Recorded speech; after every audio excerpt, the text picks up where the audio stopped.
Hello student, मैं अंकित राठौर आपका brilliant student पर बहुत बहुत स्वागत करता हूं। आज हम क्लास 10th का आपको chapter 3 metal and non metal कराने वाले हैं। तो आइए हम अपने चैप्टर की ओर चलते हैं, देखते हैं। तो देखिए बेटा, element can be classified metal and non metal. Actually क्या है, जो हमारे टोटल जो पीरियोडिक टेबल है, पीरियोडिक टेबल में टोटल आपके 118 एलिमेंट है। क्या है बेटा? 118 एलिमेंट है, जिसको हमने मेटल और नॉन मेटल, क्या बेटा, मेटल और नॉन मेटल में क्या किया कर रखा है बेटा, इनको डिवाइड कर रखा है, मेटल नॉन मेटल में बांटा है। ठीक है बेटा। और एक मेटलॉइड्स भी होते हैं जो मेटल प्लस नॉन मेटल दोनों से मिलकर बने होते हैं। ठीक है। तो सम एग्जांपल्स ऑफ मेटल बेटा, सम एग्जांपल्स ऑफ मेटल्स, जैसे कि आपका आयरन है बेटा, आयरन आपका एक मेटल है, एल्यूमिनियम मेटल है, सिल्वर मेटल होता है, कॉपर मेटल होता है। ये सारे एग्जांपल आपके मेटल के हैं। और नॉन मेटल के एग्जांपल क्या हैं? जैसे आपका हाइड्रोजन, नाइट्रोजन, सल्फर, ऑक्सीजन, ये सभी एग्जांपल किसके बेटा? आपके नॉन मेटल के। किसके? नॉन मेटल के। ठीक है बेटा। अब हम केमिकल प्रॉपर्टी देखते हैं इसकी, केमिकल प्रॉपर्टी पे चलते हैं इनकी।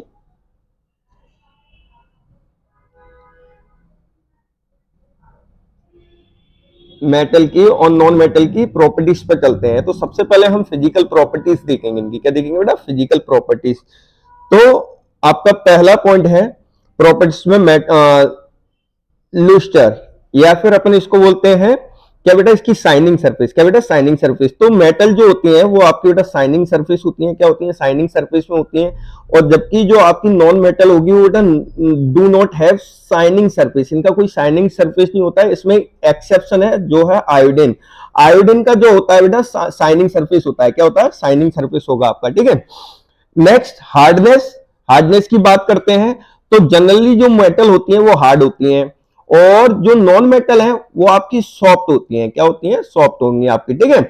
और जनरल मेटल जो है, मेटल में सोडियम, लिथियम एंड पोटेशियम, ये सॉफ्ट होती हैं। क्या होती है बेटा? सॉफ्ट होती हैं। इनको नाइफ से अपन क्या कर सकते हैं? कट कर सकते हैं। आपका नॉन मेटल में एक्सेप्शन है डायमंड। डायमंड एक सबसे हार्ड, क्या बेटा? हार्डेस्ट एलिमेंट है। क्या है? हार्डेस्ट एलिमेंट है। ठीक है बेटा।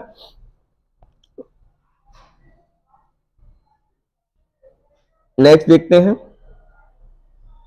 नेक्स्ट पॉइंट है हमारा स्टेट। तो हमारा ये मैंने आपको बताया है, ये सॉलिड स्टेट में होती हैं, जबकि ये आपकी गैसियस स्टेट में भी होती हैं और सॉलिड स्टेट में भी पाई जाती हैं। ठीक है।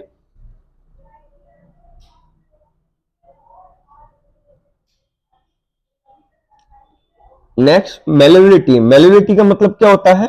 इनका मेलेबल होना। क्या? मेलेबल होना। मेलेबल का मतलब इनको पिघलाकर कोई चीज, नई चीज में कन्वर्ट करना। तो जो मेटल है आपके, मेटल को बीटन करके, यानी कि इनको पीट करके थिन शीट बनाई जा सकती है। इनकी थिन शीट बनाई जा सकती है। जैसे कि गोल्ड, सिल्वर, ये मोस्ट मेलेबल मेटल्स होती हैं। क्या होती है? मोस्ट मेलेबल मेटल्स होती हैं। और जो नॉन मेटल होती हैं उनको हम मेलेबल नहीं होती, वो क्या नहीं होगी? मेलेबल। इनकी पतली सीटें नहीं बनाई जा सकती हैं। नेक्स्ट डिक्टिलिटी। डिक्टिलिटी क्या होता है आपका? डिक्टिलिटी का अर्थ होता है कि पतले पतले वायर बनाना। क्या बेटा? पतले पतले वायर बनाना। तो इनको ड्रॉ करके, क्या बेटा, इनको ड्रॉ करके अपन क्या कर सकते हैं? थिन वायर बना सकते हैं, जबकि इनको डिक्टाइल नहीं किया जा सकता है नॉन मेटल को। मैं कंडक्टिविटी की बात करते हैं, तो कंडक्टर की बात करते हैं। किसका कंडक्टर सर? हीट का और इलेक्ट्रिसिटी का। किसका? हीट और इलेक्ट्रिसिटी का। तो जो मेटल होती है वो गुड कंडक्टर होती है, हीट की भी और आपकी इलेक्ट्रिसिटी की भी। ठीक है। जबकि नॉन मेटल की बात करें तो ये पुअर कंडक्टर होता है। क्या होता है? Poor conductor, heat and electricity. केवल एक्सेप्शन है इसमें ग्रेफाइट। आपको एक्सेप्शन बहुत अच्छी तरीके से याद कर लेना है, इस चीज का आपको बहुत अच्छा ध्यान रखना है। ठीक है बेटा। नेक्स्ट डेंसिटी की बात करते हैं। तो डेंसिटी, अब देखिए मैंने आपको पहले ही पढ़ाया है कि जिसकी डेंसिटी ज्यादा होगी, यानी कि मॉलिक्यूल्स की डेंसिटी ज्यादा होती है, तो वो हार्ड होते हैं। क्या होते हैं? हार्ड। और आपको पता है जो नॉन मेटल है वो हार्ड होती है, इसलिए इनकी डेंसिटी कैसी होती है बेटा? हाई डेंसिटी होती है। क्या होती है? हाई डेंसिटी होती है। और जब डेंसिटी हाई होती है तब इनका मेल्टिंग पॉइंट भी क्या होगा? हाई होगा। केवल एक्सेप्शन है इसमें आपका सोडियम पोटेशियम, क्योंकि सोडियम और पोटेशियम कैसी होती है बेटा, सॉफ्ट होती है। कैसी होती है, सॉफ्ट। इसके कारण इनकी डेंसिटी भी कम होती है और इनका हार्डनेस भी इनकी कम रहती है, ठीक है ना। जबकि हम बात करें नॉन मेटल की तो आपका नॉन मेटल में लो डेंसिटी पाई जाती है आपकी, ठीक है, और इनका मेल्टिंग पॉइंट भी कैसा रहता है, लो रहता है आपका। सोनोरस की बात करते हैं। सोनोरस यानी कि साउंड, क्या बेटा, साउंड। जब भी हम क्या करते हैं, साउंड, इसमें से जब भी हम किसी चीज को स्ट्राइक करते हैं, स्ट्राइक का मतलब किसी भी चीज को मारते हैं हार्ड सरफेस पे, तो मेटल क्या करती है बेटा, साउंड प्रोड्यूस करती है, जिसको हम सोनोरस कहते हैं। क्या कहते हैं, सोनोरस कहते हैं। जबकि नॉन मेटल में कोई भी हार्ड चीज मारने पर उसमें कोई साउंड नहीं आता, यानी सोनोरस की प्रॉपर्टी इसमें नहीं पाई जाती है। ऑक्साइड की बात करते हैं तो ये बेसिक नेचर में होती है। कैसे नेचर में होती है, बेसिक नेचर का होता है, जबकि ये एसिटिक नेचर का होता है। किस नेचर का होगा, एसिटिक नेचर का होता है आपका, ठीक है बेटा। अब बात करेंगे हम इनके केमिकल प्रॉपर्टीज की। किसकी बेटा, केमिकल प्रॉपर्टीज ऑफ मेटल की बात करेंगे। केमिकल प्रॉपर्टीज ऑफ मेटल की बात करते हैं, ठीक है। ये चीज आपको अच्छे से समझनी है। आप एक चीज का ध्यान रखना, जब भी मेटल को कंबाइन कराया जाता है यानी जोड़ा जाता है, किसको, ऑक्सीजन के साथ में। किसके साथ में, ऑक्सीजन के साथ में, तो मेटल ऑक्साइड बनाते हैं। क्या बनाते हैं वो, मेटल ऑक्साइड बनाएंगे। जैसे यहाँ कॉपर है, कॉपर को ऑक्सीजन के साथ में जोड़ा तो कॉपर ऑक्साइड बन गया आपका, ठीक है। एल्यूमिनियम को ऑक्सीजन के साथ में जोड़ा तो एल्यूमिनियम ऑक्साइड बन गया आपको। मैग्नीशियम को जोड़ा ऑक्सीजन के साथ में तो क्या बन जाएगा आपका, मैग्नीशियम ऑक्साइड बन जाएगा। ये आपने पढ़ा है चैप्टर फर्स्ट में, मैग्नीशियम रिबन वाले क्वेश्चन किया था जब आपने इसको किया था, ठीक है बेटा।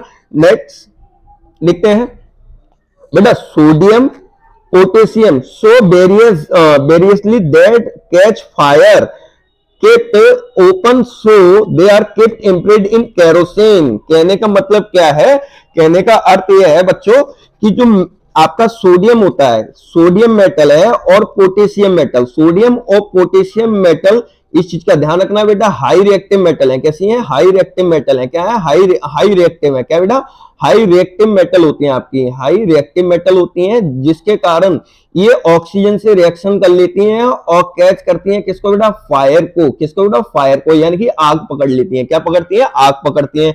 इसीलिए इनको किस में डुबो कर रखा जाता है बेटा, केरोसिन तेल में डुबो कर रखा जाता है। केरोसिन, क्या बेटा, केरोसिन ऑयल में इसको डुबो कर रखा जाता है। इस चीज का आप ध्यान रखेंगे, ठीक है बेटा। नेक्स्ट हमारा magnesium, aluminium, zinc, PB are covered with a thin layer of oxide. आपने पढ़ा था मैग्नीशियम जो होता है ऑक्सीजन से रिएक्शन करने के बाद ऑक्सीडेशन कर लेता है, ठीक है। क्या कर लेता है बेटा, ऑक्सीडेशन कर लेता है। आयरन की बात करते हैं तो iron do not burn on heating but iron feeling burn variously, ठीक है बेटा। कॉपर की बात करते हैं, copper does not burn but it coated black copper oxide. Copper के ऊपर कौन सी लेयर लग जाती है बेटा, आपकी ब्लैक कॉपर ऑक्साइड। क्या बेटा, ब्लैक कॉपर ऑक्साइड। आपका जो कॉपर होगा वो ब्लैक हो जाएगा, ठीक है। नेक्स्ट अब बात करते हैं हम reaction of metal with water. अब हम रिएक्शन करेंगे किसकी बेटा, मेटल की, किसके साथ में बेटा, वाटर के साथ में। किसके साथ में बेटा, वाटर के साथ में रिएक्शन कराएंगे इसकी। तो मेटल को बेटा, जैसे सोडियम है आपका, पोटेशियम है, कैल्शियम है, ठीक है बेटा, with react with cold water H2O। क्या बेटा, H2O के साथ में कराएंगे। किसके साथ में, H2O के साथ में कराएंगे। मेटल को बेटा एल्यूमिनियम, FeZn, ये रिएक्ट करती है किसके साथ में बेटा, स्टीम के साथ में। आपको ध्यान रखना है सोडियम, पोटेशियम और कैल्शियम वो कोल्ड वाटर के साथ में रिएक्शन करती हैं। जबकि एल्यूमिनियम, आपकी आयरन, जिंक, ये किसके साथ में, स्टीम यानी भाप के साथ में रिएक्शंस करती हैं, ठीक है। और जो आपका पीबी है, कॉपर है, AuAg यानी कि सोना, चांदी, कॉपर, ये रिएक्शन नहीं करते पानी के साथ में। इसीलिए हम जो गोल्ड होता है ना बेटा, गोल्ड यानी कि Ag और Au, सिल्वर और गोल्ड, जब भी हम ज्वेलरी बनवाते हैं तो किसकी बनवाते हैं हम, Ag और Au यानी गोल्ड और सिल्वर की बनवाते हैं, क्योंकि ये वाटर के साथ में रिएक्ट नहीं करती और आसानी से कोरेट नहीं होती है, ठीक है। मैग्नीशियम हमेशा किसके साथ में, हॉट वाटर के साथ में रिएक्शन करेगा, ठीक है। Calcium, magnesium float on bubbles of hydrogen. जब कैल्शियम और मैग्नीशियम को बेटा रिएक्शन कराया जाता है तो हाइड्रोजन गैस निकलती है उसके सरफेस पे, वो भी बबल्स के रूप में। किसके बेटा, बबल्स के रूप में। ये आपको रिएक्शंस कर लेनी है, इंपोर्टेंट है।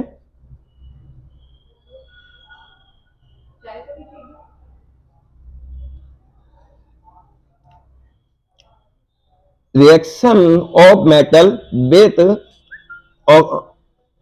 Solution of other metal salt, ठीक है बेटा। अगर सॉल्ट सॉल्यूशन के साथ में मेटल की अगर रिएक्शन कराई जाती है तो सॉल्ट सॉल्यूशन ए बनेगा हमारा। यहां पर याद करो ये आपका ए था, ये सॉल्ट सॉल्यूशन में आ जाता है, और वी आपका किसके पास चला जाएगा बेटा, मेटल के पास चला जाता है। ये आपने पढ़ा था डबल डिस्प्लेसमेंट रिएक्शन में, किसमें बेटा, डिस्प्लेसमेंट रिएक्शन में आपने पढ़ा था। जैसे आयरन कॉपर सल्फेट के सॉल्यूशन में गया था तो इसने सल्फर ऑक्साइड से रिएक्शन करके आयरन सल्फेट बना लिया था और कॉपर को डिस्प्लेस कर दिया था। अब बात करते हैं मेटल की रिएक्टिविटी की।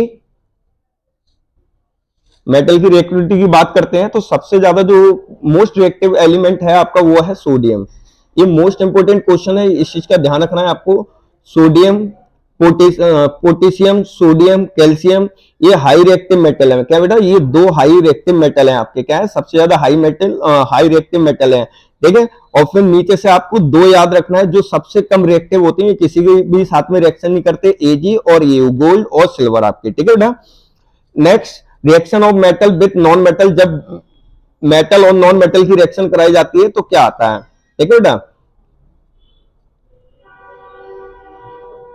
तो देखिए बेटा, जब मेटल, ये मेटल है और ये आपका क्लोरीन नॉन मेटल है, जब मेटल और नॉन मेटल दोनों आपस में रिएक्शन करते हैं तो आयनिक कंपाउंड बनाते हैं। क्या बनाते हैं बेटा, आयनिक कंपाउंड बनाते हैं। क्योंकि इसमें क्या होता है, जो मेटल होती है वो अपना एक इलेक्ट्रॉन किसको दे देती है बेटा, नॉन मेटल को दे देती है। तो इससे क्या होता है, इसमें जो पॉजिटिव चार्ज होता है, इसमें नेगेटिव चार्ज होता है, तो आयंस का आदान प्रदान होता है। क्या होता है, आयंस का आदान प्रदान होता है, तो इसी को हम आयनिक कंपाउंड बोलते हैं। और इनका जो मेल्टिंग पॉइंट होता है, एक्चुअली जो माइनस और प्लस है ना, बहुत ज्यादा अट्रैक्टिव करते हैं एक दूसरे को। क्या करते हैं, अट्रैक्टिव कर लेते हैं एक दूसरे को, बहुत ही अच्छी तरीके से पकड़ते हैं। इसलिए इनका मेल्टिंग पॉइंट, क्या बेटा, मेल्टिंग पॉइंट बहुत ज्यादा हाई होता है। मेल्टिंग बॉइलिंग पॉइंट इनका कैसा होता है, हाई होता है। क्या होता है, हाई होता है, क्योंकि इनके बीच में हाई अट्रैक्शन फोर्स होता है। क्या होता है, हाई अट्रैक्शन फोर्स होता है। तो द कंपाउंड, देखते हैं एक minute, the compound formed by transfer of electron. मैंने आपको बताया ना, यहां से जो सोडियम था आपका, जो सोडियम था वो सोडियम का जो इलेक्ट्रॉन था वो कहां ट्रांसफर हो गया, आपका नॉन मेटल के ऊपर ट्रांसफर हो गया। तो जहां पर आपके ट्रांसफर होते हैं क्या बेटा, इलेक्ट्रॉन, कहां से बेटा, मेटल से किसकी ओर बेटा, नॉन मेटल की ओर। इसी और इससे जो कंपाउंड बन के आएगा उसको हम बोलते हैं आयनिक कंपाउंड, या फिर इलेक्ट्रोवैलेंट कंपाउंड भी इसको कहते हैं। इस चीज का हम ध्यान रखेंगे, ठीक है बेटा। इसमें जो आपका ये सोडियम यानी कि जो मेटल होती है वो इलेक्ट्रो पॉजिटिव होती है, कल भी मैंने आपको पढ़ाया था, ठीक है। और जो आपका क्लोरीन है वो इलेक्ट्रोनेगेटिव होगा। क्या होगा, इलेक्ट्रोनेगेटिव होगा। इतनी बात आपके समझ में आई। नेक्स्ट चलते हैं आगे।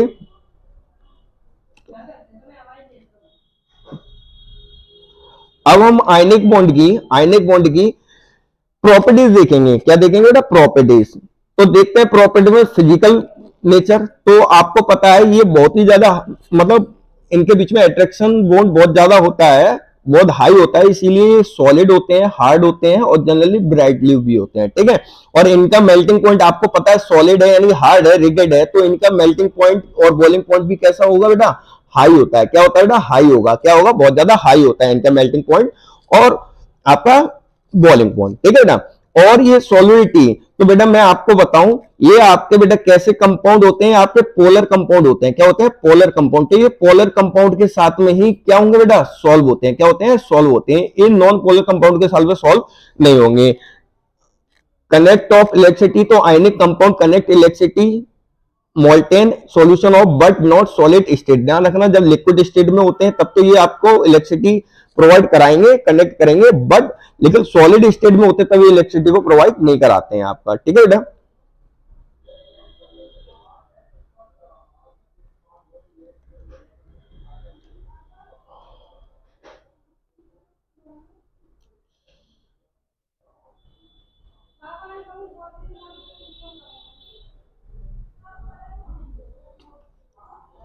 अब ऑकुरेंस ऑफ मेटल। अब मेटल हमको मिलती कैसे हैं ये पता करना है, तो सबसे पहले मिनरल पढ़ना पड़ेगा हमको। क्या बेटा, मिनरल्स करना पड़ेगा। तो एलिमेंट्स और कंपाउंड विच ऑक्वर नेचुरली, जो हमें नेचुरली क्रस्ट करने पे मिलते हैं। किसको क्रस्ट करने पे बेटा, अर्थ को। अगर अर्थ को जब हम खोदते हैं तो हमें क्या मिलते हैं बेटा, मिनरल्स मिलते हैं। उन्हीं एलिमेंट कंपाउंडों को हम क्या कहते हैं बेटा, मिनरल्स कहते हैं, ठीक है बेटा। अब ऑरेंज किसको कहते हैं, मोस्ट इंपोर्टेंट क्वेश्चन है, ध्यान रखना ये दोनों। तो mineral that contain very high percentage of particular metal, तो जो मिनरल्स के अंदर से हाई परसेंटेज मेटल जो मिलती है, जो हमारे लिए प्रॉफिटेबल हो, क्या हो बेटा, प्रॉफिटेबल होती है, क्या होती है बेटा, प्रॉफिटेबल हो, यानी कि जब हम निकालते हैं तो उसके अंदर जो अशुद्धियां होती हैं उनको छोड़ दिया जाता है, बाकी जो प्योर चीज होती है उसको निकाल लेते हैं, उसको हम ओरे बोलते हैं, क्या बोलते हैं, ओरे। सच मिनरल आर कोल्ड ओरे, यानी कि जो मिनरल्स होते हैं वही लगभग क्या होता है आपका, ओरे होता है। बात बीजे के अंदर गई आपके। नेक्स्ट,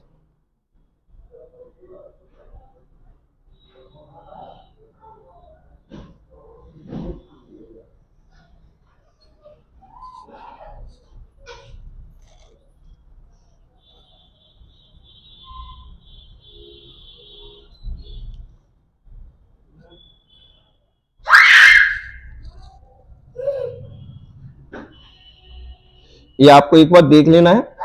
गैंग क्या होता है बेटा, गैंग जो मैंने अभी बताया था, जो मिनरल हम निकालते हैं, मिनरल जो निकालते हैं, देखिए मिनरल जो होता है ना आपका, मिनरल आपका दो चीजों से मिलकर बना होता है, एक ओरेस होता है प्लस आपका गैंग होता है, क्या होता है, गैंग। ओरेस आपकी प्योर मेटल होती है, क्या होती है, मेटल, और उसके साथ में जो डस्ट होती है, क्या होती है बेटा, डस्ट।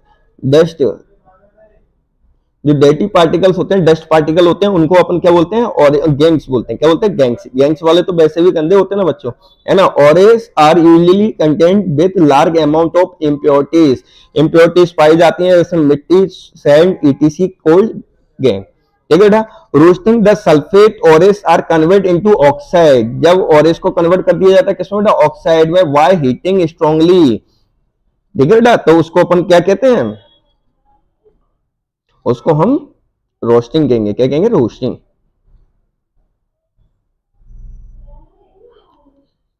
ये एक बार आपको देख लेना है, वाले पॉइंट और देख लेना, ये कम इंपोर्टेंट है। ये रिफाइनिंग आपको देख लेना है बेटा, रिफाइनिंग ऑफ मेटल आपको कैसे, ठीक है बेटा। इसमें क्या होता है, the most widely use method for refining impure metal, सबसे ज्यादा यूज करने वाला मेटल है। इसमें जो नेगेटिव चार्ज वाली रोड होती है वो आपकी कैथोड होती है, पॉजिटिव चार्ज वाली बेटा एनोड होगी। इसमें जो होता है, जब दोनों को अपन बेटा, इसमें अपन इलेक्ट्रिसिटी प्रोवाइड होती है, क्या होती है, यहाँ से इलेक्ट्रिसिटी को प्रोवाइड कराया जाता है, तो जो अशुद्धियां होती है, वो इम्प्योरिटीज जो होती है वो नीचे आ जाती है टैंक में, कहां पर आ जाएंगे, टैंक पर, और एनोड के नीचे जमा हो जाती है, इसलिए इनको एनोड मड भी बोला जाता है, क्या बोला जाता है, एनोड मड भी बोला जाता है। और इसके अंदर हम ध्यान रखना, सल्फेट आपका कॉपर सल्फेट का सॉल्यूशन होता है, यानी कि एसिटिक होगा, कैसे होगा, एसिटिक सॉल्यूशन होता है, इस चीज का ध्यान रखना है आपको।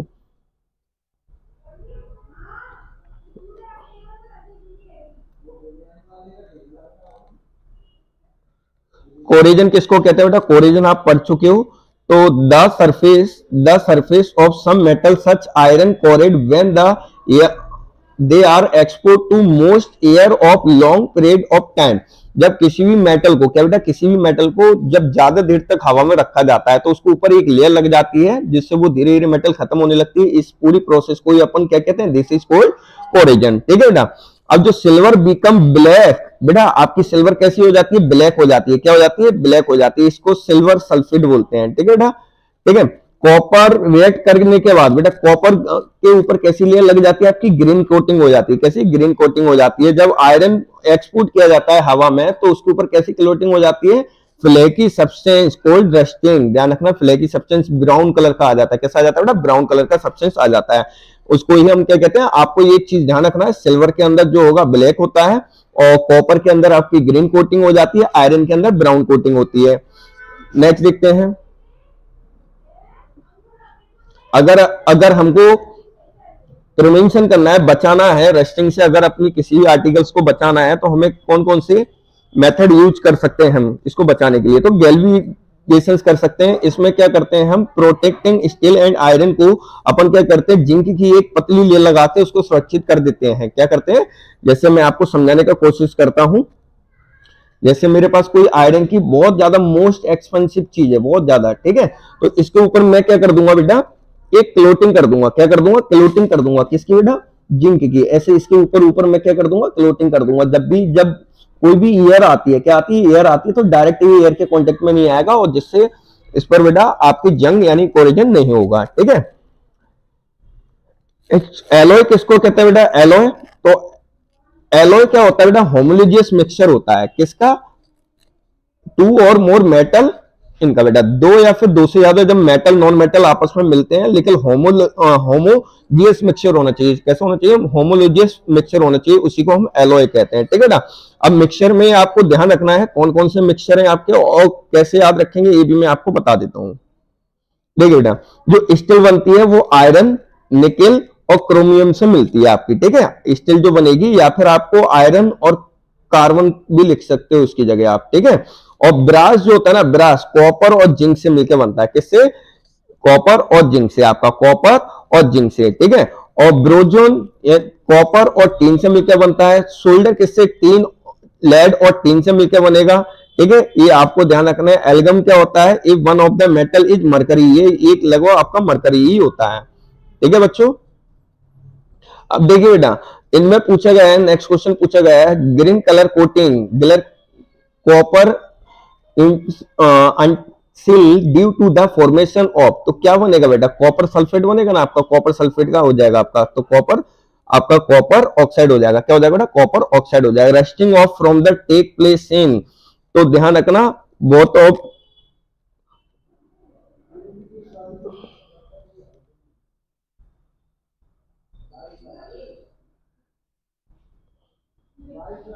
ये आपको सारे क्वेश्चन कर देना है, सारे क्वेश्चन आपको खुद करना है। ठीक है बेटा। इसमें देखिए बेटा,